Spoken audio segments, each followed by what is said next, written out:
Yan. Ang Diyos ba'y mabuti? Sa natin ang Bible natin. Diba nakaraang topic natin na tungkol sa mensahe ng Diyos, no? Yeah. Diba, nakaraang linggo, may mensahe ang Panginoon eh. Ano yung mensahe? Turuan mo ang iyong mga kapatid na mananampalataya. Yes. Si tatay, kapatid ko yan, nananampalataya. Sino sa inyo sumasampalataya kay Kristo? Yes. Eh, pag ikaw ay tumanggap kay Kristo, sumampalataya sa kanyang ginawa, siya ay namatay sa krus, muling nabuhay, inilibing, muling nabuhay, umakyat sa langit, at muling babalik, at ikaw ay nagsisi sa iyong mga kasalanan, ginawa mo Panginoon si Jesus, ang tawag sa iyo, mananampalataya. Yes. Ikaw ay aking kapatid kay Kristo. Okay? Sino ang hindi kapatid kay Kristo? Yung taong hindi tumanggap, hindi naniwala sa ginawa ni Kristo, hindi nagsisi. Ang tawag sa kanya, hindi mananampalataya. Hindi siya tumanggap kay Kristo. Meron naman tao, alam yung ginawa ni Kristo, alam na yun niya totoo, pero ayaw niyang gawain tagapagligtas si Kristo. Hindi siya ayaw niyang pasakop. Kaya ang lahat ng tumanggap kay Kristo, naniwala sa kanyang mga ginawa, nagsisi at ginawa siyang Panginoon. Ang tawag sa iyo ay mga kapatid sa pananampalataya. Amen? Yes. Buksan natin ang ating Bible sa Roma 11:5 to 6. Kaya sa akin, pakibasa. Yes. Roma 11, 5 to 6. Sabi dito sa Romans 11:5, ganon din sa kasalukuyan, mayroon pang nalalabing mga hinirang ng Diyos dahil sa kanyang kagandahang loob. At kung iyon ay dahil sa kanyang kagandahang loob, maliwanag na iyon ay hindi dahil sa gawa. Sapagkat kung ang ginawa ng tao ang batayan, hindi na iyon masasabing kagandahang loob. Grace! Yan, pag-usapan natin ngayon. Kaligtasan dahil sa kagandahang loob. Grace. Yeah. Grace. Okay, ang una natin binasa sa definition, anong ibig sabihin ng kagandahang loob o grace sa Bible. Sabi dito sa 6, Yeah. kung ang kaligtasan iyon ay dahil sa kanilang Ginawa. pakiulit niya, kaya kasi Kung iyon ay dahil sa kanyang kagandahang loob, maliwanag na iyon ay hindi dahil sa gawa. Sapagkat kung ginawa ng tao ang batayan, hindi na iyon masasabing kagandahang loob. okay. Sabi rito sa 5, gayon din sa kasalukuyan, mayroon pang nalalabing mga natitirang, Yeah. mga hinirang, mga pinili ng Diyos na natitira dahil sa kanyang kagandahang loob. Yeah. At kung iyon ang dahilan, kung iyon ay dahil sa kanyang kagandahang loob o grace, maliwanag na iyon ay hindi dahil sa kanilang ginawa o gawa, sapagkat kung ang ginawa o ginagawa ng tao ang batayan, hindi na iyon masasabing kagandahang loob. Okay, dinidefine lang muna ano ibig sabihin ng grace o kagandahang loob. Ibig sabihin, kung meron akong ibinigay kay Bebek na dahil iyon ay, kunwari lang Bebek, ang binigyan ko si Bebek ng isang bahay. Prigas na bahay, binigay ko, nako. Eh si Bebek ay laksengo. Eh si Bebek ay magnanakaw pa. Eh si Bebek ay masamang tao. Kung si Bebek ay binigyan ko ng isang magandang bahay, yung ba'y dahil sa si Bebek ay meron siyang magandang ginawa para sa akin? Magnanakaw, lasinggero. No? Pag nakatalikod ako ay sinisiraan pa ako. Maraming kasalanan. No? Gusto ko lang ipaintindi sa inyo na ang kaligtasan ng tao, yan ay hindi dahil sa mabait tayo, kaya tayo'y pinagkalooban ng Diyos ng kaligtasan. Okay, sino sa inyo naniniwala dahil tinanggap nyo si Kristo, pupunta kayo? Hindi kayo pupunta ng impyerno, sa langit kayo pupunta. Okay, totoo, yung totoo lang. Yung totoo lang. Sino sa inyo tumanggap kay Kristo, binayaran ng kanyang kasalanan? Naniniwala ba kayo na kayo iniligtas na ng Diyos? Kaya kayo pupunta na ng langit? Sino sa inyo naniniwala pupunta kayo ng impyerno at nasa kamay lang? Wala no? Kasi ayaw naman natin pumunta ng impyerno. Kung ikaw ay pupunta ng langit at ikaw ay iniligtas ng Diyos, sabi dito sa ating binasang verse, ito'y dahil sa tinatawag na kagandahang loob ng Diyos. Kabutihan o kaawaan o mercy. No? Sa English to, grace to, yung tumpak na salita rito. Dahil lamang naawa ang Diyos kay Bebek, kay tatay, sa akin, kay Kuya Soseng, kaya ipinagkalooban niya tayo ng kaligtasan. Ito'y hindi dahil sa ating mga ginawa. Hawali kayong dalawa. Dito, sa unahan. Bilis. Para hindi dyan paupo, patay tayo. Okay. Basahin pa natin ang Efeso 2:7-8. Kuya Roseng, pakinawa. Sabi nito sa 7, ginawa niya ito upang sa darating na mga panahon ay may pakita niya hindi masukat na kasaganaan ng kanyang kagandahang loob sa kabutihan na sa atin sa pamamagitan ni Kristo Jesus. Sapagkat dahil sa kagandahang loob ng Diyos kayo ay naligtas sa pamamagitan ng pananampalataya at ito'y kaloob ng Diyos at hindi mula sa inyong sarili. Hindi ito bunga ng inyong mga gawa, kaya't walang may pagmamalaki ang sinuman. Hallelujah.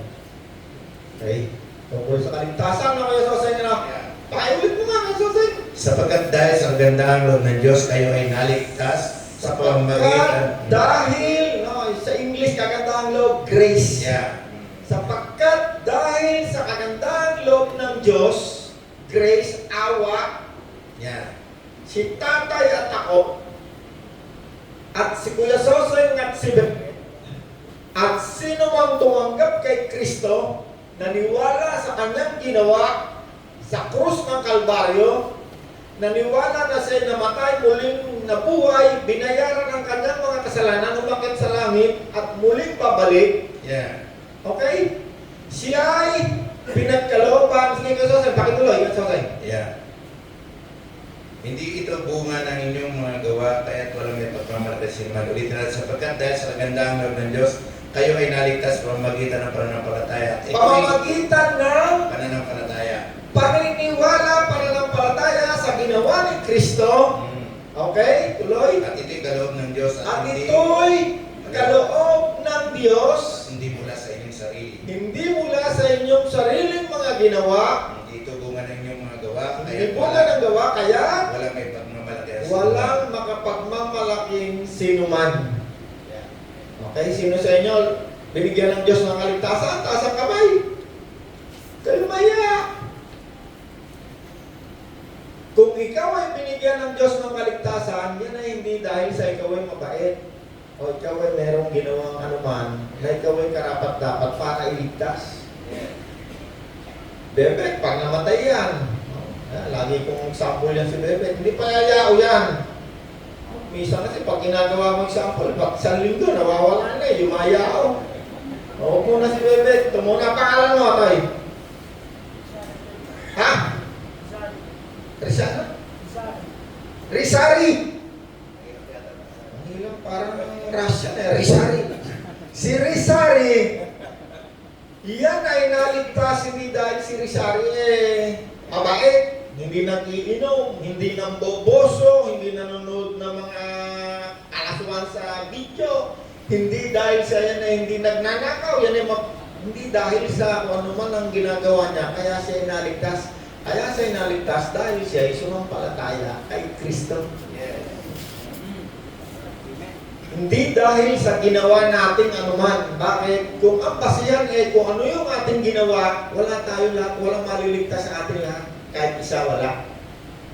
Kahit si Orlan, hindi yan maliligtas. Kaya lang tayo ay binigyan ng Diyos ng kaligtasan dahil lang sa Kanyang awa, grace, sa pamamagitan ng pananampalataya kay Kristo. Sige, tuloy mo. Iniligtas niya tayo, hindi dahil sa ating mabubuting gawa, kundi dahil sa kanyang habag sa atin. Titos 3:5 yun. Titos 3:5. O yun, yan nga yung ating susunod. Umpisa mo nga sa 4, kaya Jose. Ngunit ng mahayag, 4 to 6. ngunit ng mahayag ang kabutihan at pag-ibig ng Diyos na ating tagapagligtas, iniligtas niya tayo hindi dahil sa ating mabubuting gawa, kundi dahil sa kanyang habag sa atin.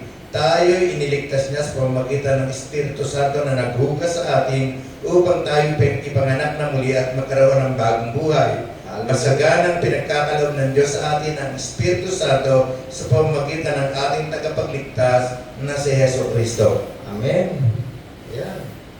Pumasok yung pananampalataya at yung nanampalataya ay pinagkalooban ng Espiritong mabuti.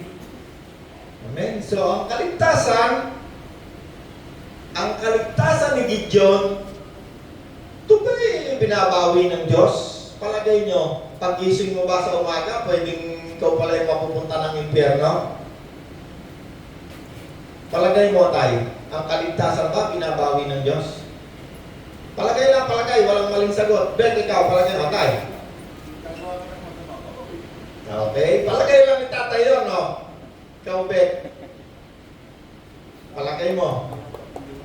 Hindi pa bumiye. Sabi ni tatay, abay, pag gumawa ka ng masama, si Bebek, sabi ni Bebek, hindi na. Ay, ikaw naman, ano palagay mo? Hindi mapalagay. Sino pa may palagay? Palagay lang, walang mali sagot. Ikaw, ligtas ka na, hindi pa? Hindi pa niya alam kung siya ligtas. Pero marami. Sino sa inyo, tingin nyo, ligtas na kayo? Pinagkalooban kayo ng kaligtasan. Sige, taas ang kamay. Ikaw, palagay mo, ligtas ka. Kung ikaw ay binigyan na ng Diyos ng kaligtasan, pupunta ka pa ba ng impyerno? Palagay mo. Hindi na. Ikaw, hindi na rin. Pinagkalooban ka ng kaligtasan. Ikaw, foreman, hindi na rin. Paano kung ikaw ay gumawa nga naman ng kaligtasan? Saan ang kasalanan? Sabi ni tatay. Paano nga naman kung ikaw pag-alis mo rito nagnakaw ka, nang babae ka, iniwanan mo yung asawa mo, ikaw na-rape ng tao, o paano nga naman yun? Ikaw Edwin, palagay lang, wala namang maling sagot. Anong palagay mo? Hindi na. May mga palapalagay tayo palapalagay.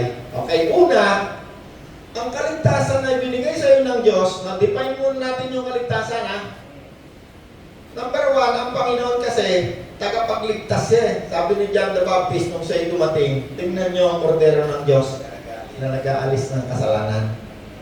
Nag-aalis ng kasalanan. Yun ang definition, yun ang ginawa ni Kristo nag-aalis ng kasalanan Number 2, meron tayong nasa isip na kaligtasan Ang isa, kapag tinanggap mo si Kristo, ginawa mong tagapagligtas, naniwala ka sa Kanyang ginawa, ang tawag sa iyo mananampalataya, ikaw ay lalagyan ng Panginoon ng tinatawag na Espiritu ng kasamaan o mabuti? Mabuti. Yung Espiritu na yan, natatak sa iyo, yan ang magdadala sa iyo sa mundong ito habang buhay ka pa. Yan ang gagabay sa iyo para ikaw hindi patuloy na gumawa ng kasamaan. Kasi nung wala si Kristo, tayong lahat ay gumagawa ng kasamaan. Okay. Nung tayo ay sumampalataya kay Kristo, nagsisi. Kasi merong dalawang tao. Tama yung, may mga tao kasi hindi nila alam kung sila ligtas na o hindi pa. Katulad halimbawa, sampuli ko lang. Kasi hindi pa niya naiintindihan na luman ang pinag-uusapan tungkol sa mabuting balita. So hindi niya maintindihan, ako ba'y ligtas o hindi ligtas kasi hindi ko naman maintindihan yung pinag-uusapan niya. At totoo lang, kapag hindi mo pa maintindihan ng mabuting balita at hindi mo pa ito malinaw na nauunawaan na ang mabuting balita ay mabuting balita tungkol kay Kristo, Kaya sinabing balita, meron taong nagsasalita na nagbabalita. Yeah. Oh, mga kababayan! Makinig kayo, meron akong isang magandang balita! Yeah. Ano yun? Si Kristo, ang anak ng Diyos ng tagapagligtas, ay dumating na dito sa daigdig 2,000 taon na ang nakakaraan. Siya'y ipinako sa krus upang ang sino mang sumampalataya maniwala sa kanyang ginawa ay maliligtas ang kanilang kaluluwa kapag sila'y namatay. Ang kanilang kaluluwa at espiritu ay maliligtas sa impyerno. Okay, yun yung isang kaligtasan. Yung kaluluwa mo, pag namatay ka, dahil tinanggap mo yung tagapagligtas, Jesus, ikaw ay nagsisi sa iyong mga kasalanan. Yung kasalanan mo, binayaran niya, kaya nga siya napako sa krus. Pag ikaw ay sumampalataya, maniniwala ka lang, walang bayad, wala kang gagawin. Ang kaligtasan, walang bayad. Maniniwala ka lang, sumampalataya ka lang kay Kristo, na ikaw ay binayaran, ikaw ngayon ay ligtas na. Ibig sabihin, ligtas ka na, pag namatay ka, sigurado, pag namatay si Rasyan, hindi ko na maligtas ang pangalan. Pag namatay si, ano pangalan mo? Rasare.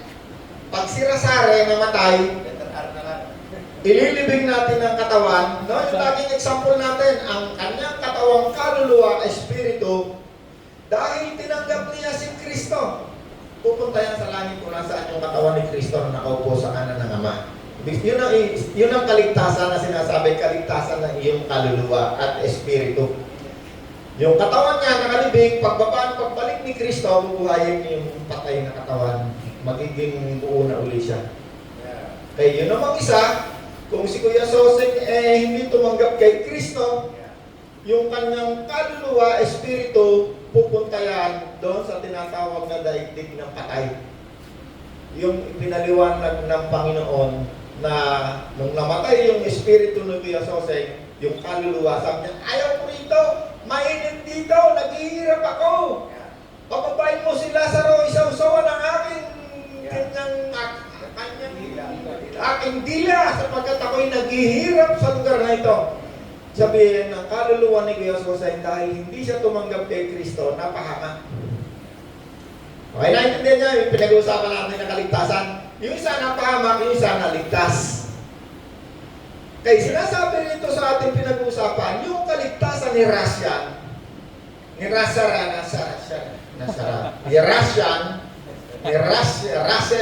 para madaling sabihin. Hindi dahil pinagtrabahuan niya ang kaligtasan niya nung siya'y nabubuhay, kundi dahil lamang siya'y sumampalataya, hindi niya pinagpakuran, siya'y naligtas. Yung kaluluwa niya, napunta kung nasaan si Jesus. Si Bebe, tumanggap kay Kristo, ang kaluluwa, espiritu niya, naligtas, napunta kung nasaan si Jesus. Si tatay, ganun din. Bago namatay, tumanggap kay Kristo, sumampalataya, inilibing ang katawan, ang kaluluwa, espiritu, nagpunta kung saan naroon ang Panginoon. Naligtas. Kaya itong isa, hindi niya alam kung siya naligtas o hindi. Sample lang to, sample lang. Hindi ko sinasabi totoo to. Hindi sumampalataya, so napatulad siya kay Kuya Soseng. Yung kanyang kaluluwa, espiritu, nagpunta sa daigdig ng patay, yung katawan niya, nilibing natin, nasa sementeryo. Kaya meron dalawang tao, isang naligtas, isang hindi naligtas. Yun ang pinag-usapan natin kaligtasan, isang uri ng kaligtasan. Ang pangalawang kaligtasan, yung ikaw ay hindi pa namamatay. No? Kung ako tumanggap na yung kay Kristo, namatay ako, pupunta ako kay Kristo kung saan siya naroon. Bakit? Ang gabay ko, si Kristo mismo, yung espiritong mabuti na nilagay niya dito sa akin. Yun ang sasamahan niya ako papunta kung saan naroon si Kristo. No? Paano ngayon, yung sinasabi ni tatay, paano ngayon? Kung ikaw ay gumawa pa ng kasamaan, alam nyo, merong sinasabi dyan huwag mong sasaktan ang Espiritu Santo sapagkat siya ay nahahapis. Pakibasa mo nga kayo sa inyo kung makikita mo. Merong dalawang tao, okay, gagawa ko na example halika kayong dalawa rito. Dito kayong dalawa sa harapan. Dahil nandito yung sa 19 Huwag ninyong hadlangan o pighatiin ang Espiritu Santo. Yeah. Huwag ninyong pighatiin ang Espiritu Santo. Okay, ano yung binabanggit dyan ng Espiritu Santo? Kasi ang isang sumampalataya kay Kristo, tinatakan, nilagyan ng Espiritu, may tatak. Yeah. Sinong naglagay? Ang naglagay ang Diyos. Hindi nakikita ng tao. Kung si nanay sumampalataya kay Kristo, naniwala sa ginawa ni Kristo, nilagyan niya ng seal, tatak, na hindi nakikita ng tao. Ang tawag ay Espiritong Mabuti, Santo. Sabi ngayon ni Apostol Pablo, yung Espiritu na nilagay ng Diyos sa inyo, natatak, sabi niya, huwag ninyong sasaktan ang kanyang kalooban, huwag ninyong pipighatiin. Tama kayo sa akin, ano? Pakiulit mo nga, basahin mo nga ulit. Huwag ninyong hadlangan o pighatiin ang Espiritu Santo. 1 Thessalonians 5:19. Sapagkat siya, meron pa yung ano eh, ang tatak ng Diyos sa inyo. At huwag ninyong saktan ang kalooban ng Espiritu Santo ng Diyos sapagkat siya ang tatak ng Diyos sa inyo. Ang katibayan na kayo tutubusin pagdating ng takdang araw. Ang katibayan na kayo'y tutubusin. Pagdating ng takdang araw. Pagdating ng takdang araw. Ano yung takdang araw? Yung oras na ikaw ay namatay, yung kaluluwa, espiritu mo, pupunta sa Diyos kung saan naroon ang Panginoong Yesus. Anong sabi? Habang ikaw ay hindi pa namamatay, nandiyan ka pa sa katawan. Anong sabi? Huwag ninyong pipigatiin. Huwag, mas Tagalog yung pigatiin tayo. Palulungkutin. Yeah, palulungkutin. Huwag ninyong sasaktan ang kalooban. Yeah. Sino sa inyo may mga tatay pa? Magulang. Taas ang kamay, may magulang. Ayan. Diba pagka meron kang magulang, kumari, Edwin, ikaw, sabi ni tatay, Duarto ha, ka magbebenta ng droga ha. Ay ikaw kung anong mangyari sa'yo. Matigas ang ulo. Nalaman ni tatay, ito pala kaya pala ito yung nakakapagsabong ngayon, nagtitinda pala ito ng marijuana, ng kung ano-ano. Ano mangyayari kay tatay? Yan ay magtatampo, mapipighati, malulungkot. Yun ang ibig sabihin ng Espiritu Santo, napipighati. Bakit? Sinusuway. Sinusuway. Pag sinuway mo, yung tatak ng Diyos sa'yo, siya ay nalulungkot. Tama, Orlan, ano? Tinan mo, nagugulat si Orlan. Okay. At gagawin mo kaya ng example, ha? May dalawang tao. Diba, lagi natin pinag-aaralan, ang pananampalataya, yan ay bunga ng pakikinig sa mabuting balita tungkol kay Kristo. Walang mangangaral ng mabuting balita tungkol kay Kristo kung siya'y hindi sinusugo ng Diyos. Tama, no? Yan ang lagi natin pinag-uusapan eh. Walang mananampalataya kung walang maririnig na mabuting balita tungkol kay Kristo. Okay, di ngayon, sinugo ngayon ng Diyos si... Ano pangalan ng katabi mo? Katabi mo si...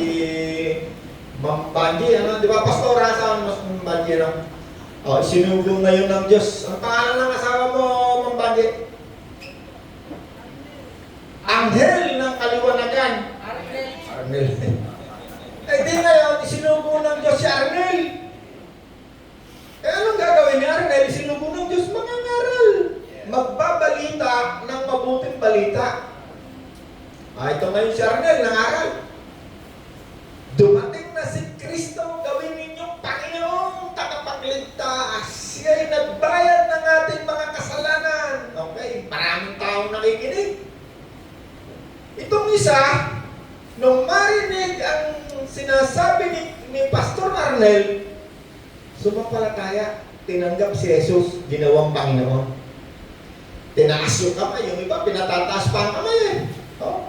Taas din ang kamay nito kasi nahihiya naman itong hindi tataas ang kamay, lahat nakataas ang kamay eh.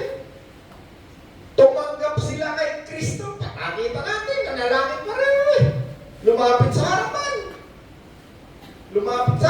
Nananalangin, tumanggap kay Kristo. Pero ang hindi natin alam, ang hindi nakikita ng mata, yung sinasabi na ang sumampalataya ay tinatakan. Sino nakakaalam ng tunay na sumampalataya, tumanggap kay Kristo, nagsisi? Diyos lamang. Yes. Hindi nakikita ng tao. Diyan nagkakamali ang maraming tao kasi nagkakaroon sila ng paghusga o judgment na, ay, ito, tumanggap pala kay Kristo to. Pero sa katotohanan, hindi pala niya naintindihan. Hindi niya alam. Hindi siya tunay na tumanggap kay Kristo. Pero yung tunay na nakaunawa, sabi ni Bebek, Panginoon, nakadami kong ginawa kasalanan sa iyo, patawarin mo ako. Yung tunay na humingi ng tawad, ibig sabihin ng nagsisi, humingi ng tawad, yan ang kanyang pag-iisip ay nagbabago. Kung yan ay nagtitinda ng marijuana o kung ano man ang kasalanan, kasamaan na ginagawa niya, naintindihan niya siya ay makasalanan. Siya ngayon ay humingi ng tawad kay Kristo sa Diyos. Sabi niya, Panginoon Diyos, patawarin mo. Kadami kong ginawang kasalanan. Siya ay nagpasya na hindi na niya muling gagawain. Naintindihan niya tumanggap kay Kristo na may pagpapasya na. Nung nakita ng Diyos ang kanyang puso, sabi doon, huwag niyong pipighatiin ang Espiritu Santo sapagkat yan ang tatak ng Diyos sa lahat ng taong nagsisi at tumanggap kay Kristo. Itong isa, nakataas din ang kamay, nakita rin natin, gumagalaw din ang bibig, nanalangin din, sumunod rin sa panalangin ng pagtanggap kay Kristo. Pero hindi niya naunawaan at hindi siya nagpapasya na tigilan yung kanyang ginagawang panonood ng kalaswaan o yung kanyang babaeng dalawa, ayaw niyang bitawan. Bakit? Sapagkat siya ay nagpapasasa sa kasamaan. Alam niyo kung bakit hindi niya naunawaan yung mabuting balita? Sapagkat ang kaniyang pag-iisip ay binulag ng Diyos ng kasamaan. Ayaw niyang magsisi. Ayaw niyang tigilan yung kanyang kasamaan. Gusto niyang patuloy siyang magpasasa. No? Nandiyan din yung nakasulat lahat sa Bible yan. Hindi katang-isip yan eh. Merong isang puwersa na dahil siya ay nagpapasasa sa kasamaan. No, di ba nalaman natin yung isang mayaman na napunta ng impyerno dahil siya ay nagpasasa eh. Alam niya yung Bible eh. Alam niya ang Bible. Alam niya ang daan ng kaligtasan. Pero di ba sabi doon sa langit, di ba ikaw ay nagpasasa? Nung ikaw ay nabubuhay pa sa lupa. Ibig sabihin, itong taong ito, hindi siya nagsisi. Ang kaniyang pagsisisi ay sa bibig lamang. Na meron dalawang tao nagsisi, yung isang tao nagsisi dahil nahuli ng asawa. Sabi, hindi ko nahuli. Meron palang nagsisi, yung nakulong, nahuli na. Mula ngayon, paglaya ako. Hindi ko nahuli gagawin, Panginoon. Pero kaya siya nagsisi, nahuli na, tumating siya sa dulo.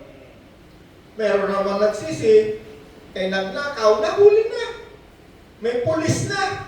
Tawarin niyo po ako, sir. Hindi ko na po gagawin. Parang nawa niyo na po. Meron dalawang taong nagsisi. Yung isa, nakarinig ng mabuting balita, naunawaan ang ginawa ni Kristo, nalaman niya siya'y masama, siya'y makasalanan, nagsisi, hindi nahuhuli. Wala pang nakaka-discover. Nagpasya na siya. Ano ibig sabihin ng pagpapasya? Hindi na niya gagawin muli. Kung siya'y magnanakaw, sabi niya, Panginoon, akawan sa akin magnanakaw. Hindi ko na nanakawin ng mga nakasungkit, yung mga nakabitin ng mga underwear ng kapitbahay ko. Ibig sabihin, nagbago ang pag-iisip. Yun ang ibig sabihin ng pagsisisi. Yung pagsisisi, na ikaw nasa dulo na, nahuli ka na ng pulis, nahuli ka na ng asawa mo, nabugbog ka na, ikaw wala ka ng matakbuhan kasi nakutsino ka na. Para sa akin, hindi ko alam kasi hindi naman ako Diyos baka hindi ko alam ang isip ng Diyos. Pero para sa akin, palagay ko baka hindi yung tunay nagsisi. Baka kaya lang siya nagsisi, nahuli siya ng asawa niya. Palagay mo, tay, sa iyong palagay, tunay kayang nagsisi, yung nakulong na, kaya lang nagsisisi, sabi niya, hindi ko na uli gagawin. Baka paglabas na, yung uli gagawin no, tay? Mas doble pa nga, alam ni tatay, alam ni tatay kasi dati tayong makasalanan no, tay? Nung wala sa atin si Kristo, every New Year, New Year resolution, hindi ko na yan gagawin. Pagdating ng January 1, ayun na ulit gagawin. Hindi tunay nagsisi. Naintindihan nyo? Ang kasalanan, para yan maiwasan mo at hindi mo na muling gawin, kailangan mong magsisi. Yeah. At kapag ikaw ay nagsisi na, nagpasya ka na, sabihin mo ayaw ko na yung gawin, doon ngayon darating ang tulong galing sa Diyos. Yung hindi mo kayang gawin, yung hindi mo kayang gawain na, naku baka gawin huli yan ang Diyos ang tutulong sa'yo. Paano mo nalaman niya, kay Roland? Yun ang naranasan ko Dati lahat ng ginagawa ni tatay na kasamaan, ginagawa ko rin Garilyo, alak, babae, isa lang hindi ko nagawa, papatay ng tao, pero mutik na. Parang may na ako nakalinyang papatayin ko Sabi ko, papatayin ko yung mga tao niya. Pero nung ako'y nakadarinig ng mabuting balita tungkol kay Kristo, nang-aral si Pastor Arnel, naunawaan ko yung tungkol sa ginawa ni Kristo para sa akin pala. Yung palang kaligtasan ay iniaalok ng Diyos sa lahat ng magsisisi at tatanggapin si Jesus bilang Panginoon. Ako'y nagsisi. Sabi ko, Panginoon, patawarin mo ako. Patawarin mo ako sa aking mga ginawang kasalanan. Magmula noon, hindi ako instant na naging anghel Unti-unti nakikita ko pag gagawa ako ng masama. Sigarilyo pa lang, hawakan ko pa lang. Nag-iisip yung kaluluwa ko gumana Ako, baka magkaroon ako nito ng TV. Inom pa rin, sugal pa rin, babae pa rin. Pero every time ako'y gagawa ng kasamaan, yung espiritu na inilagay ng Diyos nung ako'y tumanggap at nagsisi, every time gagawa ko ng kasalanan, nakakapis. Nararamdaman ko Every time ako'y gagawa ng kasamaan, para siyang tatay ko na sinusuway ko na alam ko, hindi natutuwa sa akin. Hanggang isang araw natagpuan ko sarili ko, ba, nangangaral na rin. Nangangaral na rin ng mabuting balita. Bakit? Sapagkat ako'y sumampalataya, tumanggap kay Kristo. Yung Espiritu Santong tinatawag natin, naging kasama ko. Kinakausap ko siya lagi. At kapag ako'y nakakagawa ng hindi tama o hindi maganda, nararamdaman ko nakakapis. Nalulungkot. Anong gagawin ko? Siyempre, luluhod ako hingi ako ng tawad. Kaya ang kaligtasan, kapag ikaw ay sumampalataya, dalawa pinag-usapan natin Yung isa akala natin sumampalataya, pero hindi. Bakit? Hindi tinatakan ng Diyos. Bakit? Ang Diyos hindi natin maloloko. Yung asawa natin, maloloko natin yan dahil pangako, text man. Di ko na ulitin. 3 times a day. Pero ang Diyos hindi natin kaya umuhay. Pag ikaw ay tumanggap kay Kristo, yung tunay lalagyan ng tatak. Pag-aari ng Diyos. Hindi na niya hayaang pumunta sa impyerno. Bakit? Binayaran ng kaisa-isang anak ng Diyos. Pag gagawa ng kasamaan niya, yung espiritu na mabuti na nilagay ng Diyos dyan, yung tatak, magsasalita yan mahahapis. Ang gagawin niya, hihingi ng tawad sa Diyos. Pero itong isa na akala natin tumanggap kay Kristo, every Sunday, hallelujah, hallelujah, hallelujah, hallelujah. Pero hindi pala tunay tumanggap. Hindi pala nagsisi. Kasi sa Diyos lang nakakakita Pag walang nakakakita yan, makikita mo yan nandun sa kasamaan niya. Makikita mo yan niya, minsan nakaando sa isang sulok. Dukit na yung mata sa kanunod ng kalaswaan. Bakit? Walang nagsasalita, walang nangangapis. Wala ang espiritu mabuti! Naintindihan ninyo kung sino yung tinatangan? Kapag ikaw nagsisi ka sa kasalanan, ginawa mo si Kristo Panginoon, ang tawag sa iyo, yung mananampalataya ni Kristo. Ikaw, ang tawag ko sa iyo, kapatid kay Kristo. Ayaw mo na ng kasamaan. Pero hindi ibig sabihin, anghel ka na. Hindi ibig sabihin, hindi ka na pwedeng gumawa ng kasalanan o hindi ka na pwedeng magkasala. Ang ibig sabihin, pag kasamaan ang gagawin, meron nang lumalaban sa loob. Kasi habang nandito ka pa sa mundong ito, sabi ng Diyos, sabi ni Apostol Pablo, para ikaw ay makalayo sa kasamaan, kailangan umalis ka sa daigdig na ito. Bakit ang daigdig na ito ay punong-puno ng kasamaan? Mapanigosyante ka, isa kang single na trabahador, basta ikaw ay sinilang sa mundong ito, ikaw ay prone sa kasamaan. Ang mag-aalis lamang sa iyo sa kasamaan habang nabubuhay ka, yung tatak ng Diyos na inilagay sa loob ng iyong katawan. Yan lamang ang magsisikap na ikaw ay umalis, umalagwa sa kasamaan. So habang nabubuhay ka pa sa mundo nito, puro kasamaan dyan sa paligid mo. Manood ka ng TV, makapanood mo, isabong, kalaswaan, ano-ano. Tumingin ka sa kaliwa mo, sa kanan, nandyan yung mga magdanapaw, napilpana riyan. Nandyan yung masasamang tao. Pero ikaw, pinili ka na eh. Ikaw ay tinatakan. Kapag kasamaan, ayaw mo na. Paano mo nararamdaman niya, Roland? Yun ang nangyari sa aking buhay. Yun ang nararanasan ko. Hindi ko kailangan makipagtalo kung sino mayroong Espiritu Santo, sino walang Espiritu. Bakit? Hindi ko naman nakikita yan. Ang nakakaalam lamang niya na yung Diyos. Kaya naman tayo? Okay. Yung kaligtasan na ibinigay ng Diyos dito sa isang nagsisi, hindi na yung babawiin kailanman ng Diyos. Hindi na yung babawiin. Dito naman sa isang tao, akala natin sumapalataya, wala namang babawiin ng Diyos eh. Patuloy sa kasamaan. Yan ngayon yung sinasabi ni tatay, paano kung yung isang tao patuloy sa kasamaan?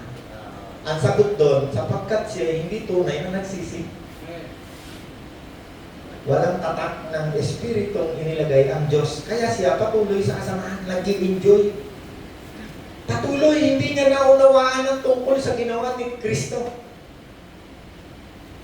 Nananawaan kayo, tay? Si tatay, tumanggap kay Kristo, sumampalataya, nilagyan ng tatak, espiritu ng kabutihan. Pag gagawa ka ng masama, magsasalita, lalaban sa loob ng iyong katawan. Kaya ngayon, hindi ka nagagawa muli ng kabugtukan o kasamaan.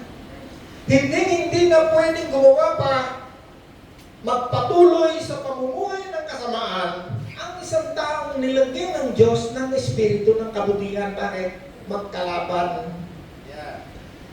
Magkalaban ang dalawang yan. Ano yung magkalaban? Espiritu ng kabutihan at ang kanyang gagawain ng mga kasamaan. Meron nang nakikipaglaban sa kanya. Bakit? Sapagkat siya'y binayaran. Hindi napapayag ang Diyos. Siya ay mahahapis. Hindi ka patutulugin ng espiritong yan kapag ikaw gumagawa ka ng kasamaan. Sino tumanggap kay Kristo? Bibigyan ko kayo ng checklist kung nasa inyo ang Espiritu Santo. Checklist, isa lang. Isa lang. Itong isa, tumanggap kay Kristo, may Espiritu Santo. Itong isa, hindi. Ito, checklist lang ha. Checkin nyo yung sarili nyo. Para malaman nyo kung ikaw nga ba ay nasa sayo ang Espiritu Santo.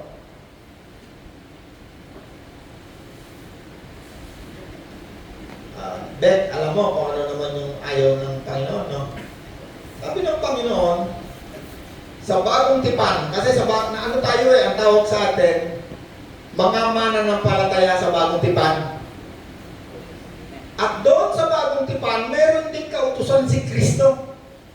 Sinamarize na yung Bible, sabi ni Kristo, kapag ang iyong gagawain, kapag ang gagawin mo sa iyong kapwa, ayaw mo pag sa iyo ginawa.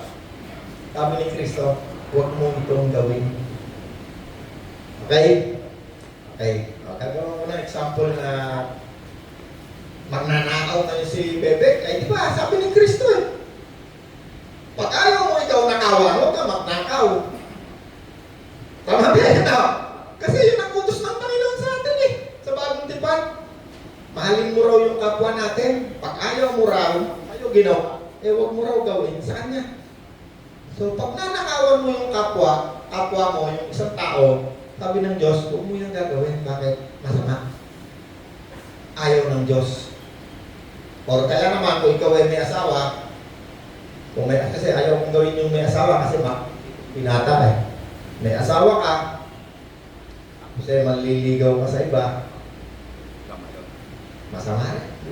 Masama rin, di ba? Yan. Alam na ngayon nitong taong ito na binigyan ng Diyos ng Espiritu. Kasi yung Espiritu na yan, nagtuturo yan. Hindi yan nandyan lang sa loob ng katawan mo, nakaupo lang dyan at pakisaw-kisaw na ganyan. Hindi. Meron siyang trabaho. Ang dami niyang trabaho eh. Isa-isa nga sa Bible eh. Yung isa dyan, takilang puro. Yung isa dyan, comforter. No? Taga-aliw pag ikaw ay nalulungkot. Napakarami nga may nalulungkot. Kung nagkaroon ng COVID eh, napakarami gusto mong pakamatay eh. Bakit? Nalulungkot eh. Nadidepress. Ang Espiritu Santo, ang isa sa trabaho niya, yan yung pasaya sa'yo. Paano kanya pasasayahin? Pag ang Espiritu Santo nasa sa'yo, itututok na yan yung kaluluwa mo doon sa mga bagay doon sa langit para ma-excite ka, hindi ka malungkot. Pagbasa mo ng salita ng Diyos, matutuwa ka talagang yung kapayapaan ng Diyos pupunta sa'yo. Yung kasiyahan ng Diyos mapupunta sa'yo. Okay. Itong isang taong ito, nilagyan ng Espiritu Santo, sabi ni Bebek, may asawa na si Bebek, may apo na. Kaya nagkaroon ng ka-textmate, kinis na hita eh. Ganda ng utis. Kaibigan, sabi ni Bebek, sabi nung isip ni Bebek, hindi naman masama, nakikipag-ano lang naman ako, naglilibang lang, nakikipag-text lang naman ako. Hindi naman masama yun, hindi naman ako makikipagtalik eh. Alam mo kung sino ang kinakausap niya? Yung Espiritu na sa kanya. Nagre-reason out siya doon sa Espiritu na mabuti na sa kanya. Bakit? Nililit siya sa mabuti. Alam niyo yung katawan na yan, wala yung gagawin ng kasamaan na hindi dadaan sa kaluluwa. Sa kanyang isip. Niwala ka tayo ang katawan mo, hindi yung gagawa ng anumang bagay na masama na hindi dadaan sa kaluluwa. Yung kaluluwa mo na yan, yan ang binabantayan, yan ang nilililo ng Espiritu nandiyan dyan. Yan ang tinuturuan niyan. Yung pag-iisip, kaluluwa. Ang kaluluwa ay bahagi. Ang pag-iisip ay bahagi ng ating kaluluwa. Yung pag-iisip mo na yan, yan ang binabantayan niya ang Espiritu na yan, dyan na nakikipag-usap. Kaya kung minsan, tayo'y nananaginip. Kasi kung minsan, matigas ang ulo natin. Ang Panginoon kasi, kaya yan nandyan, binabantayan ka, iniingatan. Kasi kung minsan, meron kang ginagawa, nagre-reason out ka sa Diyos, hindi mo alam, mahulog ka na sa hukay. Yung Panginoon na nandyan, yung tatak nandyan, yung Espiritu nandyan, hindi ka pa humahakbang, alam na niya, mahulog ka sa hukay, kaya ikaw, tinuturuan niya, huwag ka dyan, ginagabay, kailan mahulog ka dito, huwag ka dyan. Tandaan natin mabuti, ang Espiritu Santo, hindi niya trabaho mamoses ng katawan. Hindi yan mamoses. Pag dumating ang Espiritu Santo, ibibigay niya sa iyo kalayaan. Hindi yan katulad ng Espiritong nagdadaya, katulad na nandito, kabila, hindi siya nagsisi sapagkat ang kanyang pag-iisip ay dinaya ng Diyos ng kasamaan, ang Espiritong naghahari sa daigdig na ito. Meron yun eh, may verse yun eh. Sige Kuya Sosay, pakipasa mo. Okay, hindi sila sumampalataya sapagkat ang kanilang isip ay binulag ng Diyos ng kasamaan sa daigdig niya ito upang hindi nila makita ang liwanag ng magandang balita tungkol sa kaluwalhatian ni Kristo na siyang larawan ng Diyos. Hallelujah. So, mayroong dahilan bakit itong isang ito ay hindi tunay na nakaunawa at hindi tumanggap kay Kristo. Bakit? Kasi yung kanyang pinagpapasasaan na kasamaan, na kasalanan, yun ang bumulag sa kanya para hindi niya maunawaan ang liwanag ng mabuting balita tungkol kay Kristo. Akala lang ng mga tao, tumanggap kay Kristo. Kaya meron tayong mga nakikita mga worker daw yan, mga pastor daw yan, pero namatay na sa kasalanan. May mga number 2, may number 3, samot-samong minumulesta, samot-samot ang ginagawang kasamaan. Bakit? Yung kanyang pinagpapasasaan, yun ang bumulag sa kanya para hindi niya makita ang liwanag ng mabuting balita na ginawa ni Kristo para sa kanya. May naunawaan kayo? Okay. May tatak, walang tatak. No, meron dalawang tatak tumanggap kay Kristo. Yung isa hindi tinatakan. Kasi parehong tumanggap eh. Nung nang-aral si Pastor Arnel, parehong lumapit eh. Parehong tumanggap. Pero yung isa tinatakan. Yung isa hindi. Ibig sabihin ito hindi tunay ito nagsisi. Pag alis niyan sa simbahan, pagdating ng linggo, sa sabungan niya. Pagdating ng Lunes, sa kasino yan, pag may pera yan. Pagdating ng Martes, sa number 2 yan. Pagdating ng linggo, kung yan ay worker sa simbahan o kung yan ay pastor, kukunin pa niya ng salapi niyo. Ay, hirapan pa kayo yan. Yung 10% sweldo nyo, nako, pag hindi nyo binigay, pag wala kayong ginawa, hindi kayo maligtas, magiging kayong magnanakaw. Tuturuan niya kayo ng mga bagay na hindi nyo kaya gawin. Okay, puno kayong dalawa. May natutunan kayo? Yeah. Okay, isang verse na. May oras pa tayo, Rod? Time na! Isa na lang. Galatia 5:4. Galatia 5:4. Yan. Sabi rito sa Galatia 5:4. Hanggang 5. Kayong nagsisikap na maging matuwid sa pamamagitan ng pagtupad ng kautusan, inihiwalay ninyo ang inyong sarili kay Kristo at napalayo kayo sa kagandahang loob ng Diyos. Grace. Kami umaasa na magiging matuwid sa pamamagitan ng pananampalataya at ito'y sa kapangyarihan ng Espiritu. Sa mga nakipag-isa na kay Kristo Jesus, hindi na mahalaga kung isang tao ay tuli o hindi, ang malagay pananampalatayang gumagawa sa pamamagitan ng pag-ibig. Hallelujah. Ano sabi rito? Kayong nagsisikap na maging matuwid sa pamamagitan ng pagsunod sa kautusan. Inihiwalay ninyo ang inyong sarili kay Kristo. No, sa English, napakaganda yan eh. You have fallen away from grace. Yeah. Sino ba yung mga taong nagsisikap na maging matuwid? Eh di ba yan yung mga nagtuturo na mga religyoso? Eh ngayon, punta kayo sa mga simbahan, kukulektahin lang yung pera nyo eh. Sa inyo yung kasi nasabi ng kautusan. No? Ibibigay ninyo ang inyong ikabuhan. Diba? Naku, lahat yata ng religion, madalang yata sa mga religion hindi nagtuturo. Itong sinasabi ng kautusan sa Deuteronomy, sa Malakay, pag hindi nyo binigay ang inyong ikasampung bahagi ng sweldo, hindi bubuksan ng langit sa iyo, magiging ka magnanakaw. Ako po kakatakot. No, pinapasunod ka lagi sa mga kautusan, sa mga utos.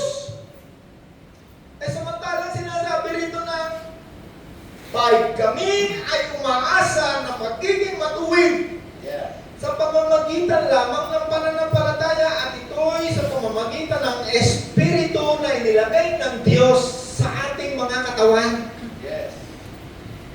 Sa mga naging na kay Kristo Jesus, hindi na mahalaga kung ikaw ay sumunod sa kautusan, kung ikaw ay tuli o hindi doon sa Old Testament. Kung hindi, ang pinakamahalaga ay ang pananampalataya sa bagong tipan na gumagawa sa diwa ng pagmamahal. No, yan ang utos ni Kristo. Sinamarize na ng Panginoon, huwag mong gagawin ang bagay na pag sa'yo ginawa, eh ayaw mo, kundi mahalin mo ang iyong kapitbahay. May natutunan tayo? Hallelujah. So, ang kaligtasan, wala tayong ginawa kahit ano.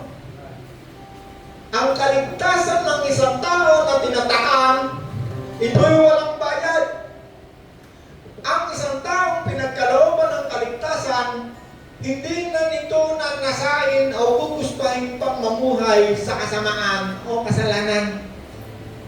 Okay, namin natin tayo yung sinasabi mo na pwedeng bawiin ng kaligtasan kung siya ay namuhay sa kasamaan.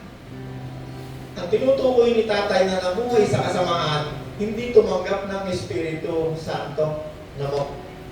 Kaya siya ay nagpatuloy sa kasamaan, nagpasasa. Nagpasarap. Napakasumarap naman kaya talagang gumawa ng kasamaan. Ano tayo? Dati akong gumagawa ng kasamaan eh. Ay naku po, kung sino papatol sa akin babae, papatulang ko eh. Napakasumarap kaya. Pero nung tumanggap ako kay Kristo, papunta pa lang ako sa kasamaan, nagsasalita na yung kasama kong Espiritu mabuti. Huwag kang pupunta dyan, mahuhulog ka sa ilalim ng bangin. Matigas pa rin ulo ko, hindi lang, makikipag-ano lang ako, eyeball lang. Huwag kang pumunta dyan, sabi ng Espiritu nandiyan sa loob. Naku, magkakaroon ka ng herpes. Matigas pa rin ang ulo. Hakbang pa rin, hindi ko naman ako makikipag-asawahan eh. Diretso pa rin, huwag kang pumunta dyan. Ayun na nga, nahulog na naman. Pero hindi ibig sabihin na wala na yung kaligtasan. Kahit ikaw ay nagkasala, hindi ko sinabi gumawa ka ng kasalanan ha. Lahat ng sinasabi ng Espiritu Santo sa iyo sa warning, pag matigas ang ulo mo, mararanasan mo yung consequence na tinatawag.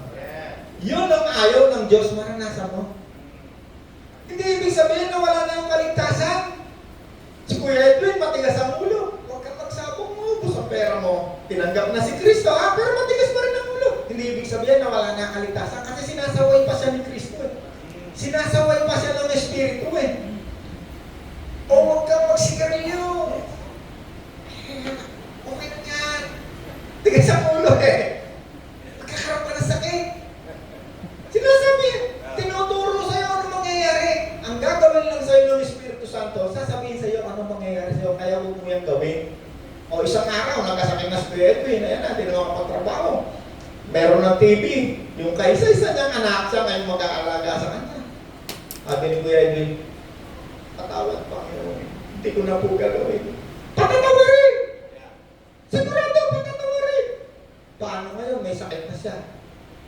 Wala pang pera kasi kasusugal. Imbis na naiipon. Pagdating ng araw, meron sa mabubunot. Ngayon, may sakit. So, kaya bumutang. Tatay, may na pera. Nay, may pera. Lahat ng sasabihin sa iyo ng Panginoon mangyayari. Yun ang ayaw ng Espiritong mabuti mangyayari sa iyo. Kaya tayo sinasaway. O si Orla, matigas pa rin ang ulo. Hindi, one-time last na to. Huling benta ko na ito ng marijuana. Pambili ko lang ng ano to. Natin to. Andun nga sa kulungan. Wala nang trabaho, nakakulong pa. Sabi ni Orla, Panginoon, patawarin mo ako. Patatawarin, talagang patatawarin. Pero dahil matigas ang kanyang ulo, yung consequence ng kulungan, mararanasan niya. Mga 1 taon, 2 taon, nakakulong niya. Nag-iimas siya ng mahal. Yun ang ayaw maranasan mo ng Diyos, kaya kasi nasaway. Hindi tayo sinasaway ng Diyos para pakinabang ang Diyos sa atin. Walang pakinabang ang Diyos sa atin. Ang pakinabang lang ng Diyos sa atin, pagdating ng Monday, magpasalamat ka sa Diyos pag tumanggap ka kay Kristo. Wala tayong magagawang anuman para sa kaligtasan natin. Ang yan ay libre, walang bayad. Hallelujah! Taka nyo, kumapalak pa kayo. Bakit? Kasi may revelation sa inyong Diyos. Tinuturuan ng Diyos ang inyong madilim na pag-iisip. Tinan mo si Kuya Opet. May naman nga, Kuya Opet. Kung si Kuya Opet ay tumanggap kay Kristo, meron pa yung pakalawang babae. Sabi ni Kuya, ayaw mo lang ng babae. Sabi sa akin ng Panginoon, maghihirap ang buhay ko. Yung mga anak ko, hindi ko malam mabibigyan ng pagkain. Totoo lahat yun. Totoo lahat. May natutunan tayo ngayong umaga.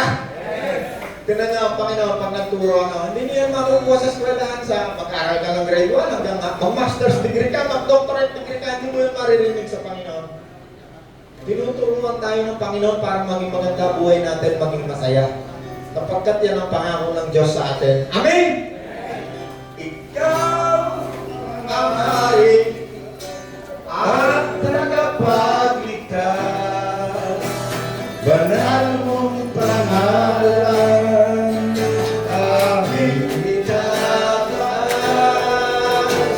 aming Doon Jesus, aming Diyos, iaalay ko sa'yo aking teka lang, wala ko rin lalabas. Meron ba sa inyong nasunugan sa Cavite City? May sunog yung tanga mo sa Cavite City, no? Palaki, no? May nasunugan ba sa kamay? Wala, okay. banal mong Pangalan at siyunan nyo ang inyong kamay. Sabihin nyo, O Diyos na mabuti, sinasamba ka namin ngayong umaga. Salamat sa alusugan, kalakasan at kasaganaan sa aming buhay. Gumawa ka po ng mga himala sa buhay namin at palahin mo ang bawat isa't ingatan sa aming pasiway-walay. Salamat po Ama sa pangalan ni Jesus na aming Panginoon.